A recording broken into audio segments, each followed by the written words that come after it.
Assalamualaikum warahmatullahi wabarakatuh. Perkenalkan, nama saya Betty Ria Sumarlin dari Prodi Agribisnis Fakultas Industri Halal Universitas Nahdlatul Ulama Yogyakarta akan menyampaikan sedikit kebijakan pengendalian harga daging sapi di Indonesia. Nah, selanjutnya kita mempunyai tema latar belakang, metode penelitian, hasil dan pembahasan, dan yang terakhir yaitu penutup kesimpulan dan saran.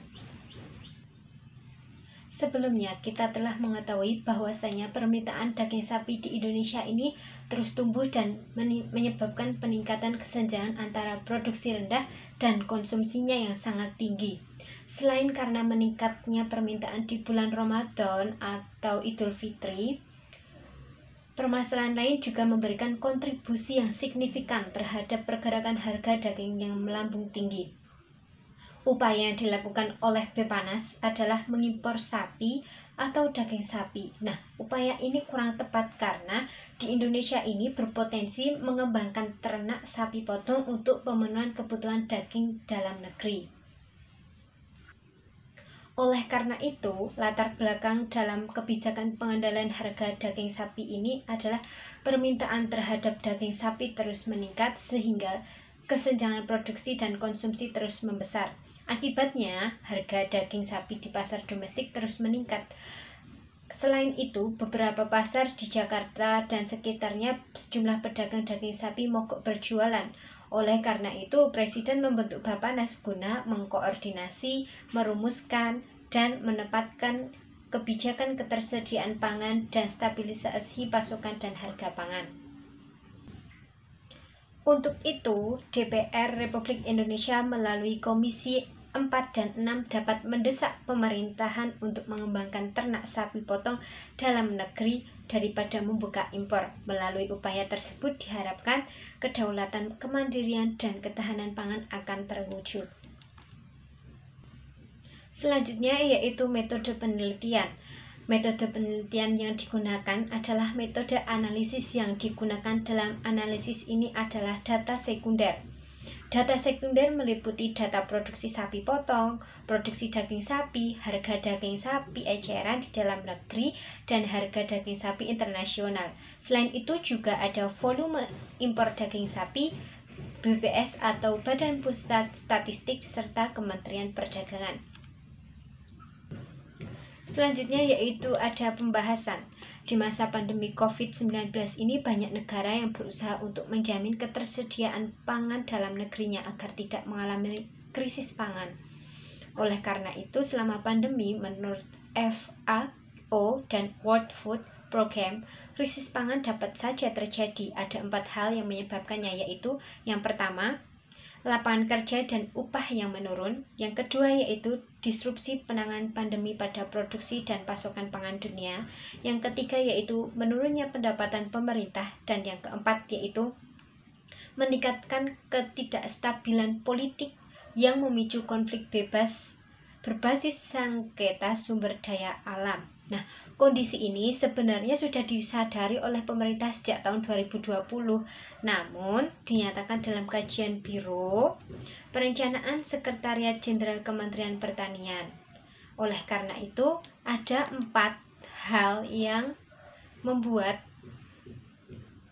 permasalahan daging sapi di Indonesia, yaitu yang pertama, pandemi ini menyebabkan penurunan produksi pangan sebesar 5% akibat harga sarana produksi, yaitu ada benih, ada pupuk, ada pestisida, dan pakannya naik dan distribusinya sama sekali tidak lancar.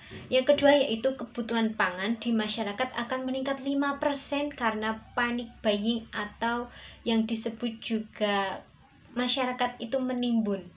Yang ketiga yaitu beberapa negara produsen pangan akan membatasi ekspor sebagai upaya mereka menjaga ketersediaan pangan dalam negeri.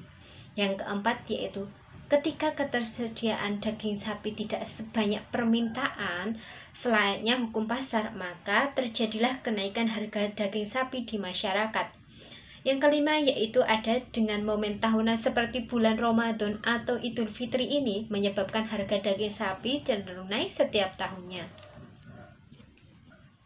Berikut dituliskan ada 10 provinsi dengan harga daging sapi paling mahal menurut 4 Maret 2022. Ini diambil dari data box, yaitu yang paling tertinggi adalah Aceh, ada 141.000.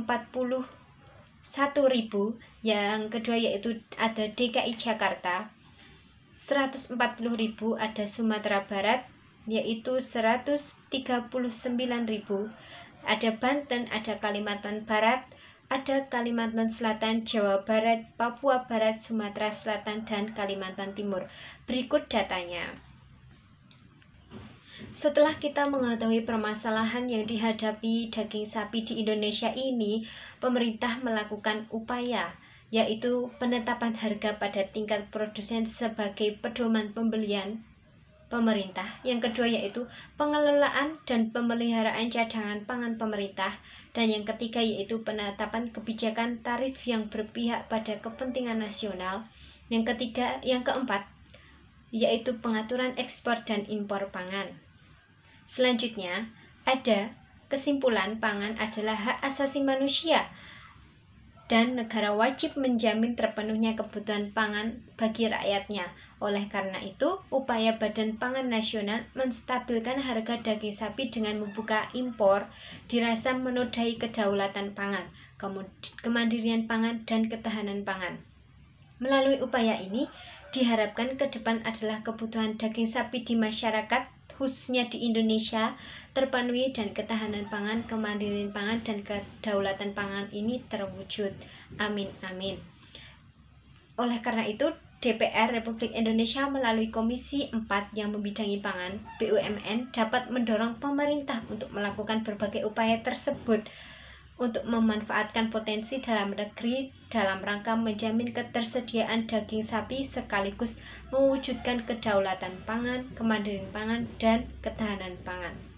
Cukup sekian dari saya, kurang dan lebihnya saya mohon maaf. Akhir kata, wassalamualaikum warahmatullahi wabarakatuh.